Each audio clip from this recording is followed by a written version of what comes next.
brothers and sisters in Islam or in the world, I want to call another person.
Now, my brothers and sisters in Islam or in the world, I want to call another person now, among of them, to come and tell us the matter in English language.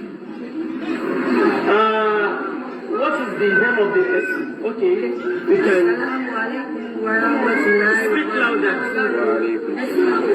This is the voice of the Nicobite, Eleha, Oyo State, Ibadan. We are here to plead for assistance. Please, we are all educated. We have various skills. We need assistance from all over the world. The Muslim Ummah, we need assistance from you. Please assist us. We are educated. We covered our height. We did not cover our face. We need your assistance. Assist us. Please, thank you. May Allah provide for you. Amen. Amen. Àwọn èèyàn ti ń bèrè account number ìjókòó ní agbára Ọlọ́run mo mọ̀ pé ìbànújẹ́ yẹn ti di ayọ̀. Mo mọ̀ pé ẹkún yẹn ti di ẹ̀rín. Ṣé rí lẹ́ẹ̀kan sí mo fi Ọlọ́run àti Ànábì Muhammad bẹ̀ wá. Lódodo, irú iṣẹ́ tí àwọn bàbá gbà lérò rèé tí wọ́n fi ní Kàfílà ṣe báyìí. Inú mi dẹ̀ dùn wípé mo attend sí yín náà lákọ̀ọ́kọ́. Bó tiẹ̀ jẹ́ pé inú kọ́kọ́ bí mi wípé mi ì retí àlejò. But látara wípé mo rò wípé ṣèbí ẹlẹ́mìí lèmi náà. Èèyàn dẹ̀ ni mí. Jẹ́ kí n attend sáwọn èèyàn yìí. Òun ló jẹ́ attend sí yín. Love and life. Ẹ máa bá wa tẹ love, ẹ máa bá wa like. Ẹ jọ̀ọ́ torí Ọlọ́run, ẹ má jẹ́ kán flag ẹ̀. Ẹ má jẹ́ káwọn ẹni bí yẹn flag ẹ̀. Ẹ má jẹ́ káwọn ọ̀kà yẹn flag ẹ̀. Ní ìfẹ́ káwọn èèyàn yìí máa wà nínú ìbànújẹ́. Ọ̀pọ̀lọpọ̀ wọn bí ẹ ṣe jókòó ìrùn ni wọ́n ti gbowó gbọ́múlé láńtà. Wọ́n yá owó, wọ́n ti ná owó, wọn àrí owó san. Èèyàn lè wà ní ilé ọkọ̀ kọ́kọ́ máa tọ́jú èèyàn. Kéèyàn wá lọ yá owó èlé. Aláàfẹ́ jẹun ọ̀tá, ọ̀rẹ́ ò sì gbóúnjẹ lẹ̀. Alẹ́kọ̀ọ́ wò wá ká jẹun ọ̀tá, ọ̀rẹ́ ò dẹ̀ gbóúnjẹ lẹ̀. Ìkan nínú wọn, Ọlọ́run ní jẹ́ ó ṣẹlẹ̀ sí gbogbo yín. Nítorí ebi tó ń pa, ebi ń pa àwọn ọmọ. Èmi náà dẹ̀ máa ń receive series of calls. Tẹ́lẹ̀ mi ò máa sunkún Alhaja Kaola. Ebi ń pa àwọn ọmọ àwọn. Ebi fi wá pa títí, ó wá wò pé kó wọn sáré lọ, kó wọn jáde. Ọwọ́ á jáde nítorí pé ń wá owó. Wàláhì kò padà pẹ̀lú ẹ̀mí. Obìnrin yẹn padà kú. Ọmọ tó torí wọn ṣe wàhálà lọ yẹn kò padà rí wọn tán nítorí ebi. Ọlọ́run gan fúnra rẹ̀, ó ní àlìfítínà aṣáájú nínú ẹ̀lùkọ́tìlì. Bí wàhálà bá ti pọ̀ jù wàláhì wàhálà kì í ṣẹgbẹ́ ikú. Àkáǹtì nọ́mbà rẹ̀ torí Ọlọ́run ẹ bá mi gbàrà.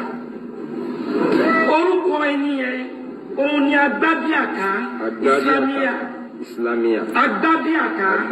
Islamia. GT Bank. GT Bank.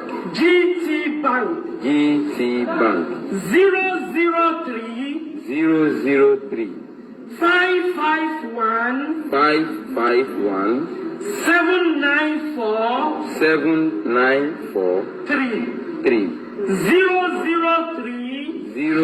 003 551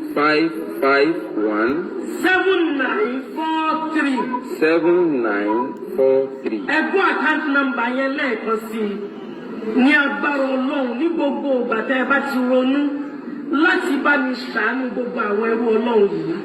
Ìyọ́nú Ọlọ́run máa jẹ́ ti náà. Àánú Ọlọ́run máa jẹ́ ti náà. Ìjọ Ọlọ́run máa jẹ́ ti náà. Ìdùnnú Ọlọ́run máa jẹ́ ti náà. Mi ní agbára láti sọ pé mo fẹ́ tọ́jú wọn. Mi ní agbára. Ìwọ̀nba agbára tèmi yẹn nìyẹn. Ẹ sì mọ bí Nàìjíríà ṣe rí these days. Mo wá ń fi ìyọ́nú Ọlọ́run bẹ̀ gbogbo wa. Mo fi àánú Ọlọ́run bẹ̀ wá. Ẹ bá mi àsìsì àwọn ẹlẹ́hà yìí nítorí Ọlọ́run.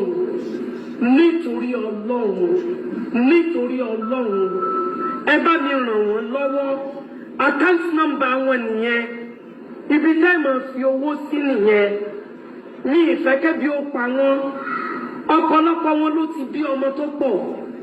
Ọ̀pọ̀lọpọ̀ àwọn tí wọ́n ń pera wọn ní tí wọn ò jẹ́ òkúrọ́ lọ́pọ̀lọpọ̀ wọn. Ẹgbọ́ pẹ́ni wọn lẹ ti gbọ́ ní ìsìn. Kò sí mùsàájà tí mo ìbéèrè Saudi. Àpò ara wọn ni wọ́n ń dà sí. Ẹni tó lówó nìkan nínú wọn nìkan ní lówó lọ. Wọ́n ní nínú àwọn tó lówó nù àwọn ìgbà kì í fẹ́ kí àwọn tí wọ́n bá ti wo ìjábọ̀ ara àwọn tí wọ́n ti rí pẹ́lẹ́ yìí.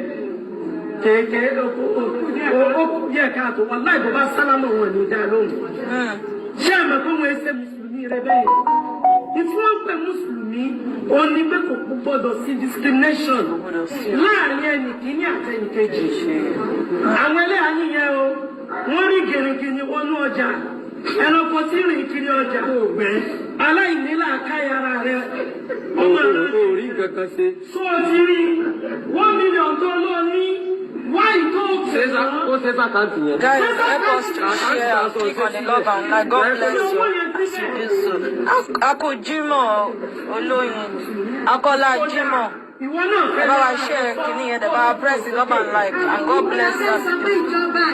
Akẹ́kọ̀ọ́ gómìnà wa pẹ́sidẹ́ntì wa kí wọ́n dá sí kí wọ́n ràn wá lọ́wọ́ nítorí pé ìjọba yìí lórí Mùsùlùmí àti Kírísítẹ́nì ní ìjọba lé lórí ẹ̀dá pẹ̀sánú wa àti Kírísítẹ́nì àti Mùsùlùmí ní ìjọba dẹ̀ ń ṣe lẹ́wà lórí ẹ̀sánú wa ẹ̀yìn láyé gbogbo ẹ̀yìn gómìnà àti nílé lóko àti lóko. Ààrẹ Mùsùlùmí of Yorùbá land, Ẹdó, Delta, Aṣíwájú Mùsùlùmí of Yorùbá land, Alhaji Muti Onímàálù, gbogbo ẹ̀mọ̀ wọ̀rí.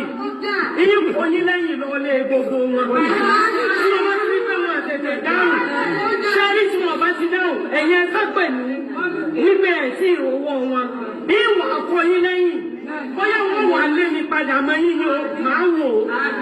Èyí tó bá fẹ́ lé mi padà nú wọn, ìwò torí wípé àwọn lásìwájú wa nínú ẹ̀sìn. Sẹ́yìn náà Umar radiyallahu anhu.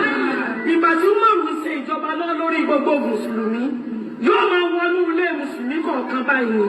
Wípé kílẹ̀ yìí fẹ́, kílẹ̀ fẹ́. Ẹ bá máa press love and like, ẹ bá máa like ẹ bá máa share. Akọ́lá Jimoh èyí o, a máa ṣọ̀pọ̀lọpọ̀ Jimoh láyé o lágbára Ọlọ́run. Akọ́lá Jimoh, a ṣọ̀pọ̀lọpọ̀ ẹ̀ láyé. Àṣìṣe owó sí wọn lọ́wọ́ àti wọ́n tẹ̀sí fún pé kódà tí wọ́n bá lè ṣàánú wa débi pé àwọn ẹlẹ́yà yìí, àwọn ẹlẹ́yà Nàìjíríà tó bá lè ṣàánú wa débi pé wọ́n kọ́ ilé kan fún wa tí wọ́n ti lò fáwọn ẹlẹ́yà lélẹ̀ táwọn lẹ́yìn sábọ́dá gọ́ọ̀mẹ̀ tó gbọ́ àǹfààní ìrànlọ́wọ́ tó bá fẹ́ ṣe fún wa tó mọ̀ mú wa bá wa ń bẹ̀ tó bá tún wá ní ẹlẹ́yà ti tọ̀wọ̀ bára àdúgbò bẹ́ẹ̀ mọ̀ bẹ̀ sí jà títí sálábàárù kí wọ́n gbé e torí wọ́n mọ̀ pé wọ́n ti ṣèrànlọ́wọ́ ńlá ìbírí fún wa ti sádúró wọ́n ti kọ́lé ńlá fún wa kọ́lé ọ̀dọ́ ọ̀dẹ́ ẹ ti dáwọn lọ́kùn ẹ bá ní ìdìrànlọ́wọ́ yóò lọ ọbẹ̀ àkòyẹ yóò dákọ̀ ìjọba pé àwọn ẹni báyìí wọ́n ní ìdìrànlọ́wọ́ yín nígbà báyìí nínú àwẹ̀ ni o nígbà ọdún ni ṣe wọ́n ní sábà fáwọn kírísítẹ́nì. Ẹ jẹ́ bá wa share fáwọn ẹlẹ́hà o, jẹ́ káwọn ẹlẹ́hà ráàánú gbà o. Àwọn ẹlẹ́hà